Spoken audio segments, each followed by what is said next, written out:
Charity covereth a multitude of sins. And above all things have fervent charity among yourselves, for charity shall cover the multitude of sins. Peter doesn't say this lightly. He says above all things.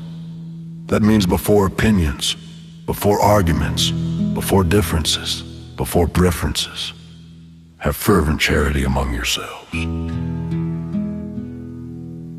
Not casual love, not polite love, fervent love, the kind of love that costs something. We live in a time where people are quick to point out faults, quick to correct, quick to argue, and slow to love, even in the church, especially in the church. We see someone fall, instead of restoring them, we talk about them. We see someone struggle, instead of praying, we judge. We see differences, instead of loving through them, we divide. And Peter tells us plainly, that's backwards. Charity covereth a multitude of sins.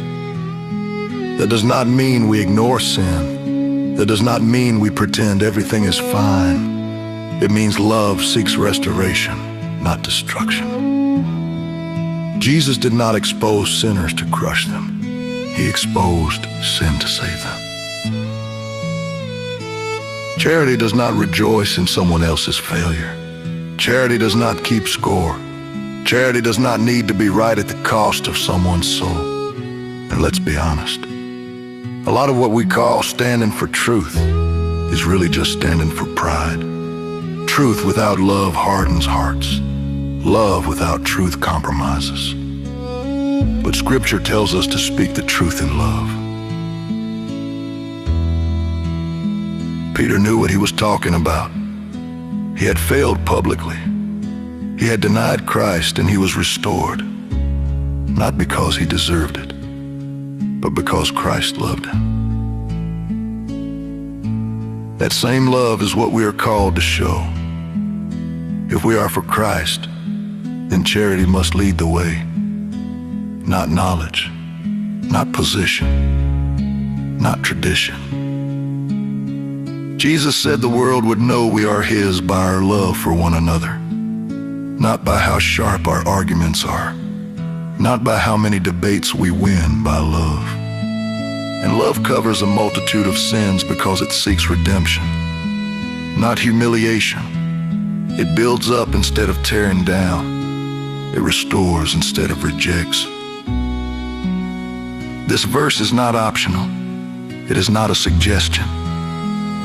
It is a command. Above all things. If we get this wrong, we can get everything else right and still miss the heart of Christ. So the question this verse leaves us with is simple, but it's searching. Are we known more for what we stand against, or for the charity we show in the name of Christ? Because charity covereth a multitude of sins. That's Scripture. And that's truth.